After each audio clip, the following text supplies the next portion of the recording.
بسم الله الرحمن الرحيم. إذا وقعت الواقعة ليس لوقعتها كاذبة خافضة رافعة. إذا رجت الأرض رجا وبست الجبال بسا فكانت هباء منبثا. وكنتم أزواجا ثلاثة فأصحاب الميمنة ما أصحاب الميمنة وأصحاب المشأمة ما أصحاب المشأمة والسابقون السابقون أولئك المقربون في جنات النعيم. ثلة من الأولين وقليل من الآخرين على سرر موضونة متكئين عليها متقابلين. يطوف عليهم ولدان مخلدون بأكواب وأباريق وكأس من معين. لا يصدعون عنها ولا ينزفون. وفاكهة مما يتخيرون ولحم طير مما يشتهون وحور عين كأمثال اللؤلؤ المكنون جزاء بما كانوا يعملون. لا يسمعون فيها لغوا ولا تأثيما إلا قيلا سلاما سلاما.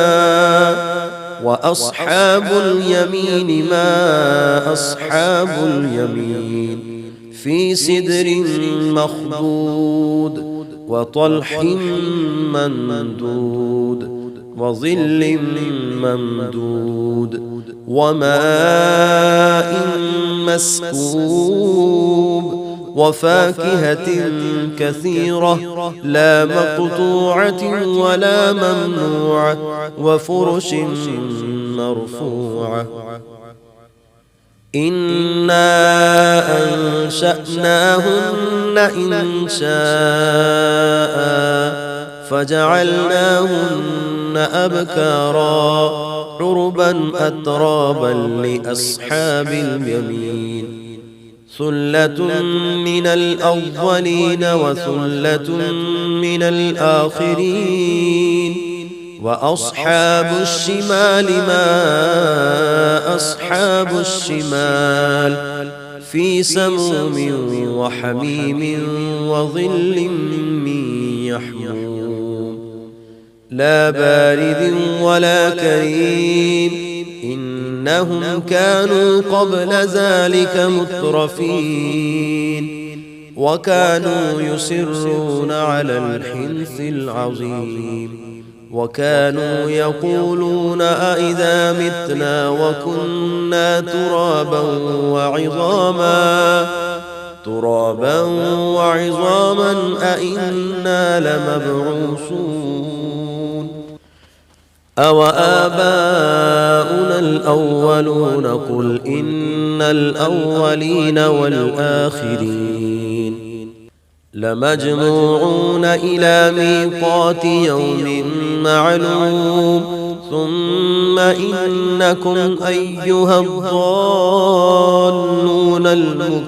المكذبون لآكلون من شجر من زقوم فمالئون منها البطون فشاربون عليه من الحميم فشاربون شرب الهيم. هذا نزلهم يوم الدين نحن خلقناكم فلولا تصدقون. أفرأيتم ما تمنون أأنتم تخلقونه أم نحن الخالقون.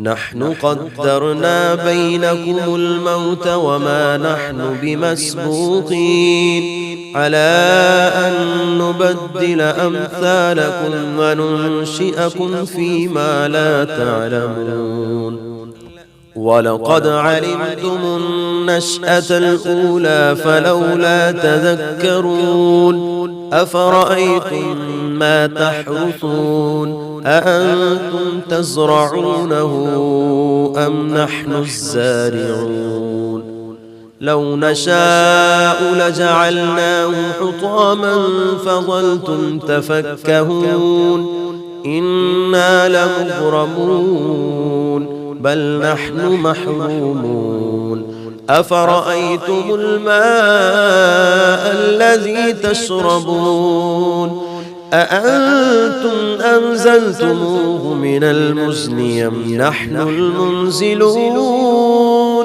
لو نشاء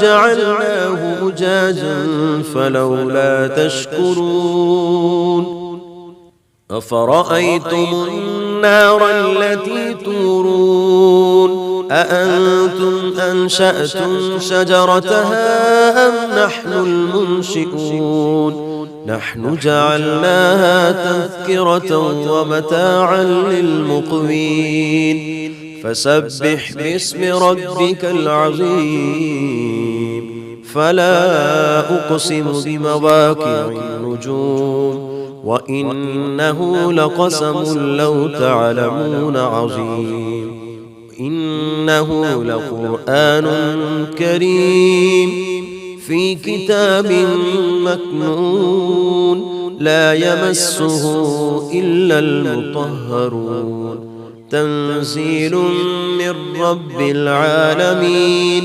أفبهذا الحديث أنتم مدهنون وتجعلون رزقكم أنكم تكذبون فلولا إذا بلغت الحلقوم وأنتم حينئذ تنظرون ونحن أقرب إليه منكم ولكن لا تبصرون فلولا إن كنتم غير مدينين ترجعونها إن كنتم صادقين فأما إن كان من المقربين فروح وريحان وجنة نعيم وأما إن كان من أصحاب اليمين فسلام لك من أصحاب اليمين وأما إن كان من المكذبين الضالين فنزل من حميم وتصلية جحيم إن هذا لهو حق اليقين فسبح باسم ربك العظيم.